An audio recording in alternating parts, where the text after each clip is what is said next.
Ahora continuaremos con el tema de bronquitis crónica. Para empezar, la siguiente, por favor. Para empezar, vamos a mencionar la definición, que esta es muy clara. Y se define diciendo que la bronquitis crónica, bueno, la bronquitis crónica se define como tos productiva persistente durante al menos 3 meses consecutivos en al menos 2 años consecutivos. Esto quiere decir que si nuestro paciente no cumple este criterio, de entrada no podemos mencionar que esto es una bronquitis crónica. Macroscópicamente vamos a encontrar que existe una hiperemia, una tumefacción y edema de las mucosas, acompañados con frecuencia por secreciones mucinosas y mucopurulentas excesivas. También en ocasiones, los bronquios y los bronquioles están llenos de cilindros densos de secreciones y de pus. Las características principales son inflamación crónica, como su nombre lo dice, pero esta es de manera leve, en las vías respiratorias y predominantemente vamos a encontrar linfocitos. También va a haber un aumento en el tamaño de las glándulas secretoras de moco en la tráquea y en los bronquios. Y aunque las cifras de las células caliciformes pueden aumentar, estas realmente no se toman como un criterio estrictamente, un criterio mayor. Y bueno, lo más importante es que el cambio que vamos a encontrar aquí es el tamaño de las glándulas mucosas. Va a haber una hiperplasia. Así que para poder mencionar que hay una bronquitis crónica, tiene que haber un cambio en el tamaño de las glándulas. Este incremento lo vamos a evaluar por la relación entre el grosor de la capa mucosa de las glándulas y el grosor de las paredes que separan el epitelio y el cartílago. Para esto vamos a utilizar el índice de Reid, que es como el gol estándar para poder decir claramente que es bronquitis crónica. El índice de Reid normalmente es de 0,4, pero aumenta en la bronquitis crónica de forma proporcional a la intensidad y a la duración de la enfermedad. Así que esto nos va a ayudar para poder clasificar al paciente de manera objetiva realmente en qué estadio está de esta enfermedad.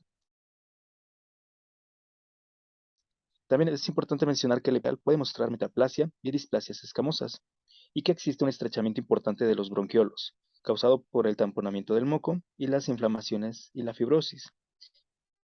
Y como último de fisiopatología, es que en los casos más graves puede haber una obliteración de la luz debido a la fibrosis, y esto se va a conocer como una bronquiolitis obliterante, pero esto es en los casos avanzados o más graves.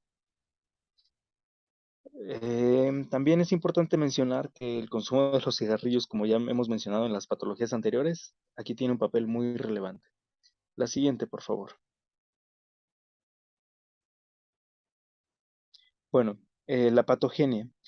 El factor más importante de la bronquitis crónica es la exposición a las sustancias inhaladas nocivas e irritantes, como mencionamos el humo del tabaco, cualquier aparato o sustancia que se fume, ya que puede llegar a causar lo del daño endotelial. Y igual polvos, cereales, algodón y sílice encontré por parte de la industria, pero también el aserrín puede llegar a ser un problema. Vamos a dividir que principalmente la patogenia se van a ver tres cosas, que va a ser la hipersecreción de moco, la inflamación y la infección. Para profundizar un poco en la hipersecreción de moco, esta es la primera característica de la bronquitis crónica y es la hipersecreción de las vías respiratorias grandes, asociadas a la hipertrofia de las glándulas submucosas en la tráquea y en los bronquios. Es importante mencionar que no se conoce con detalle la base de la hipersecreción de moco, o sea, no se conoce realmente el mecanismo y la regulación de este, pero parece que está implicado los mediadores inflamatorios como la histamina y la interleucina 3. También es importante mencionar que las células caliciformes en las vías respiratorias pequeñas pues se van a ver afectadas y pues también los bronquios pequeños y los bronquioles van a tener un diámetro entre 2 y 3 milímetros, con lo que a su vez, si hay una producción excesiva de moco, pues realmente va a contribuir a una obstrucción de las vías respiratorias.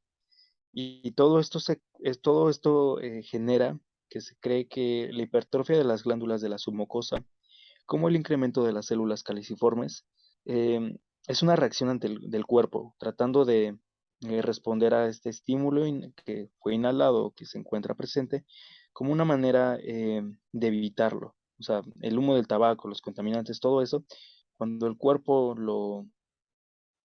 Más bien, la reacción del cuerpo parece ser que trata de eliminarlo, así que esto es lo que se tiene como teoría para la hipersecreción de moco.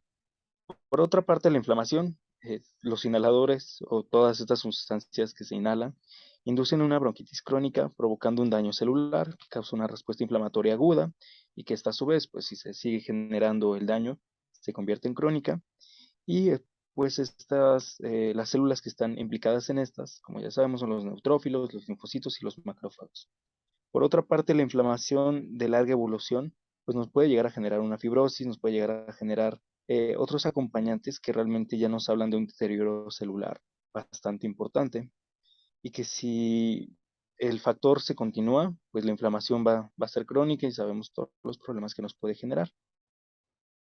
Hasta este punto podríamos llegar a confundirnos un poco con las características de POC y con el efisema en general, pero es porque en la parte de la patogenia pues tiene un poquito de similitud, pero como les mencioné en la tabla eh, del tema pasado podemos distinguir claramente las diferencias.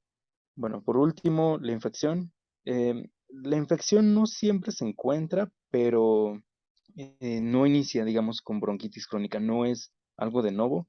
Esta puede aparecer y puede ser constante, una infección constante, pero realmente encontré que no es un criterio mayor. Pero el problema es que puede exacerbar cuadros agudos. La siguiente, por favor. Las características clínicas.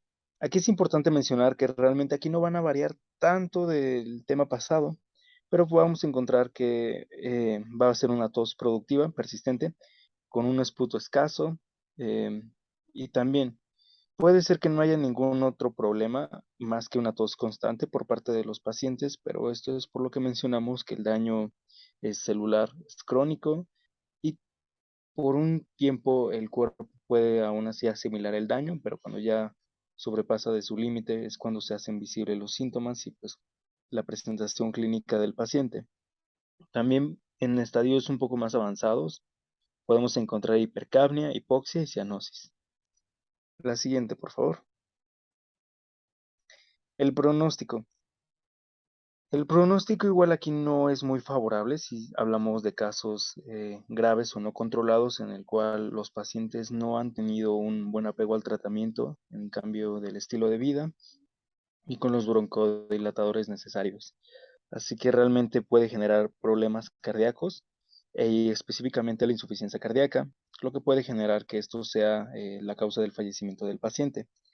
También, este es un deterioro que va a ir avanzando y que se encuentra con la edad, así que realmente, si hablamos de que esto es una inflamación crónica y con la hipersecreción de moco realmente se genera una cianosis, hablamos que el pronóstico no es bueno para el paciente. Al igual que la pasada, se tendría que plantear un trasplante, pero sabemos que esto es muy complicado por todo lo que involucra y realmente no es un buen panorama cuando el paciente ya llegó a un diagnóstico concreto de bronquitis crónica.